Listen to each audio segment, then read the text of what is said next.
અમદાવાદના science city વિસ્તારમાં પ્રધાનમંત્રી આવાસ યોજનાના નામે કરોડો રૂપિયાનું ફુલેકું ફેરવનારો શખ્સ હવે પોલીસના સકંજામાં છે. પોતાને પૂર્વ મુખ્યમંત્રીનો ભત્રીજો ગણાવતો અને ઉદ્યોગ ભવનમાં નોકરી કરતો હોવાની ઓળખ આપતો આ ઠગ અત્યાર સુધીમાં 500 થી પણ વધારે લોકોને 25 કરોડથી પણ વધુનો ચૂનો લગાવી ચૂક્યો છે. નમસ્કાર મિત્રો, લલકાર ન્યૂઝ સાથે હું સંજય દેસાઈ. આગળ વધીએ તે પહેલા તમે અમારી ચેનલ લલકાર ન્યૂઝને સબસ્ક્રાઇબ ના કરી હોય તો જરૂરથી કરી લેજો.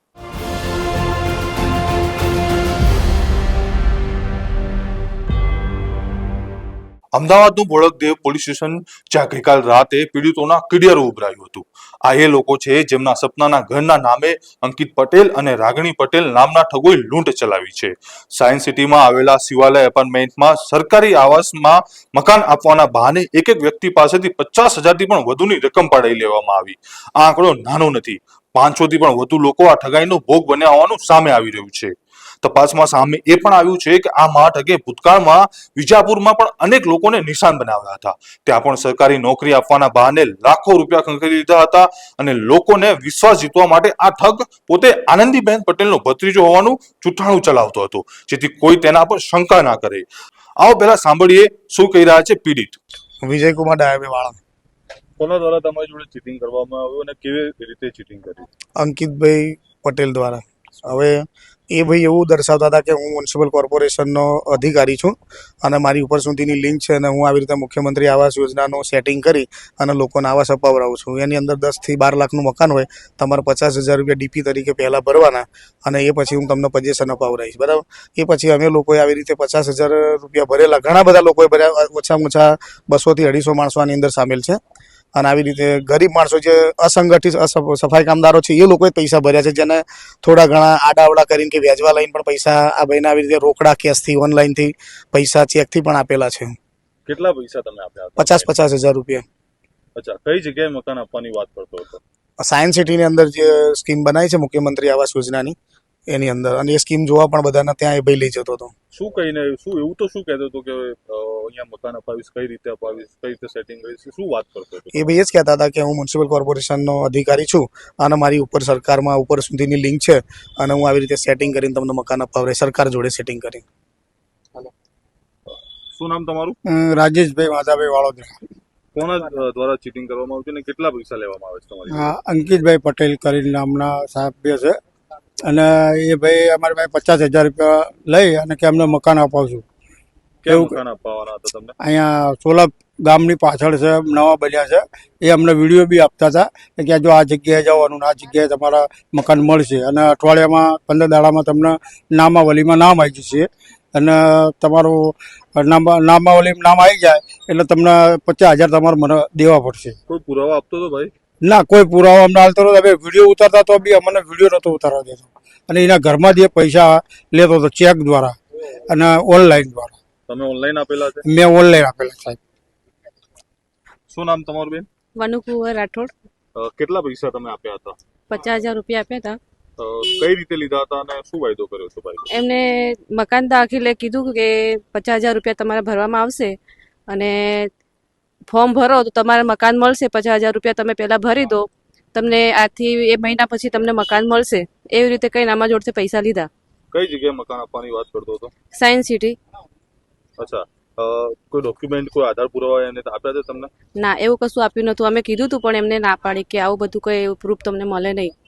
શું કહેતો હતો તમને કે હું કઈ રીતે મકાન અપાવીશ, કે કોની જોડે સેટિંગ છે, શું એવું કઈ વાત કરતો હતો? ના, એવું કશું કીધું નહીં. અમને કીધું કે હું સરકારી અધિકારી છું અને હું આનંદીબેનનો ભત્રીજો છું એમ કરીને અમને લોકોને એમને બહુ ફસાઈ દીધા અને અમે ફસાઈ પણ ગયા. પણ હવે અમારી એટલી અરજી છે કે અમને પૈસા અપાવો પાછા.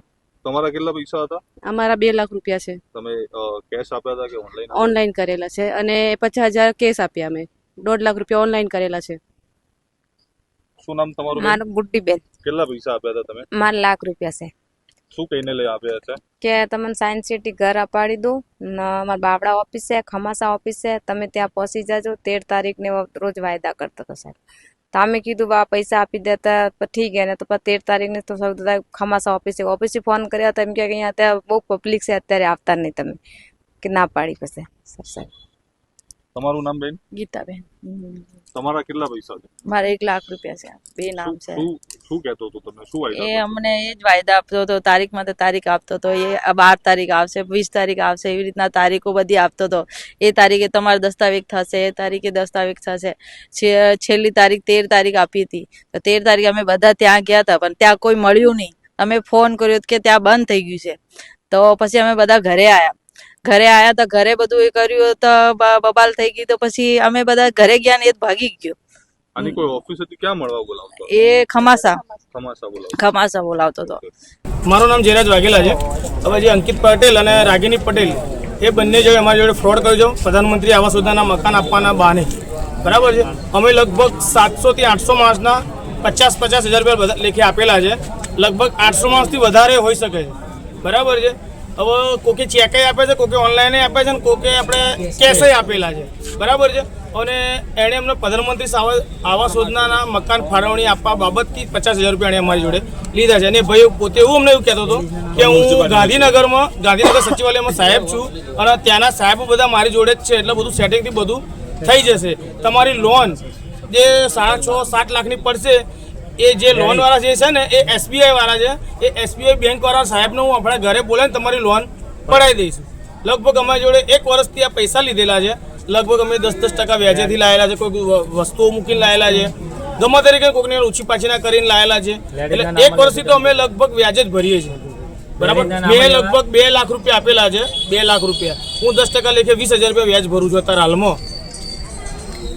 કેટલા લોકો જોડે છેતરપિંડી થઈ છે? અત્યારે હાલ જે આરોપી છે એને લઈને કાર્યવાહી કેવી કરવાની તમારી માંગ છે? તો જો અમે એવું છે કે આરોપીને તો બોડકદેવ પોલીસ સ્ટેશનમાં લાયેલા છે. બરાબર. હવે એને કડકમાંની સજા થવી જોઈએ, કેમ કે આવા બીજા કોઈ ઘરવાળા ગરીબ લોકોને છેતર્યા નહીં. બરાબર છે. અને અમારા પૈસા જે કરા અમે જે બધા 700-800 માણસથી વધારે જે લોકોએ પૈસા આપ્યા છે, એ બધાના પૈસા પરત મળવા જોઈએ. બસ એવી જ બોડકદેવ પોલીસ સ્ટેશન જોડે અમારી માંગ છે. પીડિતોનો આક્રોશ ફાટી નીકળ્યો છે. 1 વર્ષ વીતી ગયું છતાં ન મકાન મળ્યું, ન પૈસા પાછા મળ્યા.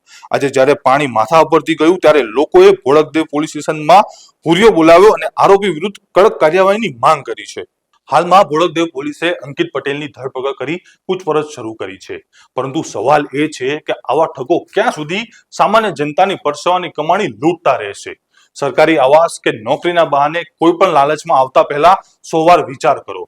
આ કેસમાં પોલીસ હવે આગળ શું કાર્યવાહી કરશે અને આ લોકોના પૈસા પાછા મળશે કે નહીં તે તો હવે જોવું રહ્યું. આ વિશે તમારું શું માનવું છે તમને કમેન્ટ બોક્સમાં જરૂરથી જણાવજો અને આ વિડીયોને લાઈક અને શેર કરવાનું ભૂલતા નહીં મિત્રો. આપના પોતાના પ્લેટફોર્મ લલકારને લાઈક કરો, ફોલો કરો, સબસ્ક્રાઇબ કરો અને શેર કરો.